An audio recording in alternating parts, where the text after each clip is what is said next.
There is a quiet season in life that arrives without making any noise. It doesn't come with drama. One day, you simply notice that something has changed.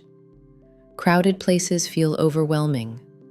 Conversations that once felt fun now feel empty. You don't feel angry at anyone, you're just tired. You prefer staying home. You turn your phone face down and you choose silence. Not because you're lonely, but because silence feels honest. Eventually, a question appears in your mind. Is something wrong with me? But here is what few people ever tell you. This is not withdrawal. This is not a weakness. This is a transition. Carl Jung, one of the most influential psychologists in history, experienced a long and difficult period of isolation after separating from Sigmund Freud. For several years, Jung stepped away from public life almost entirely. He spent most of his time alone, writing, reflecting, and recording his dreams. He later described this period as a confrontation with the unconscious, a necessary descent before true understanding could emerge. From the outside, it looked like a retreat. From the inside, it was a transformation. Many of Jung's most important ideas were born not in lecture halls or social circles, but in silence. This pattern appears again and again throughout human history. As we mature not just in age, but in awareness, our relationship with noise changes. In youth, we grow through stimulation, through connection, through external validation. But at a certain point, the soul no longer learns that way. Growth begins to require stillness.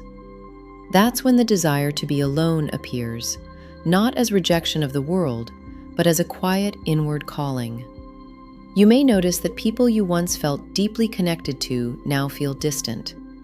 Not because they changed, but because you did.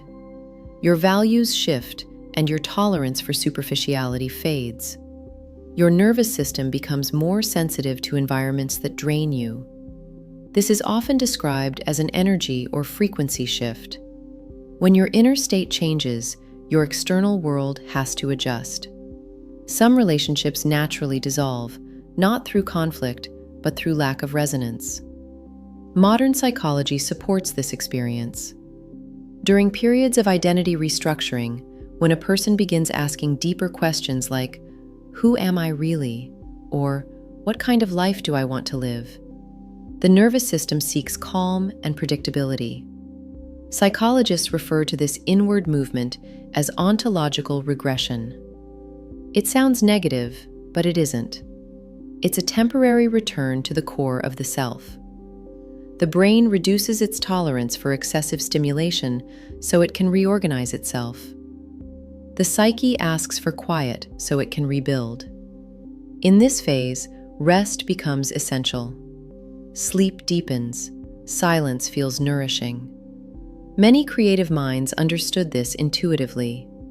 The writer Haruki Murakami lives a life many people would call solitary. He wakes early, runs alone, writes in silence, and avoids unnecessary social noise. Not because he dislikes people, but because depth requires space. Clarity cannot grow in constant distraction, and neither can you. During this season, intuition becomes stronger. It guides you away from places that feel chaotic. It helps you decline invitations without guilt. It pulls you toward routines that ground you. This isn't isolation, it's energy preservation. Your system is preparing for something new. That's why this phase often feels both peaceful and uncomfortable at the same time. Peaceful because you're no longer forcing yourself to fit in.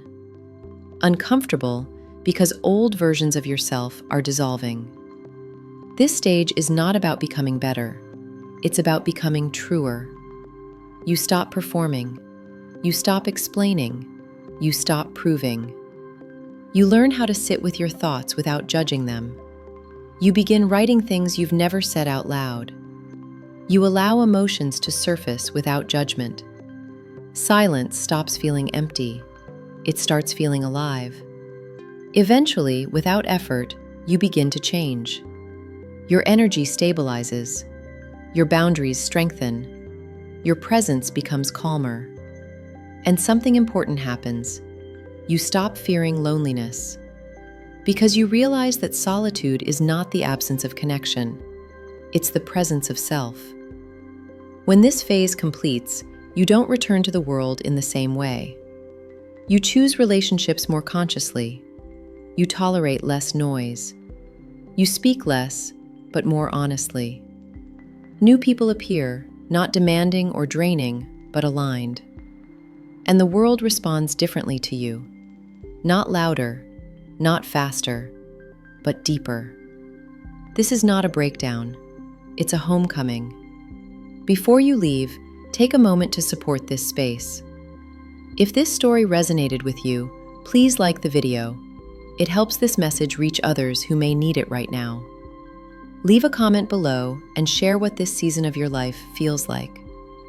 And if you're drawn to calm stories that bring clarity and inner peace, subscribe to the channel and stay with us. You're always welcome.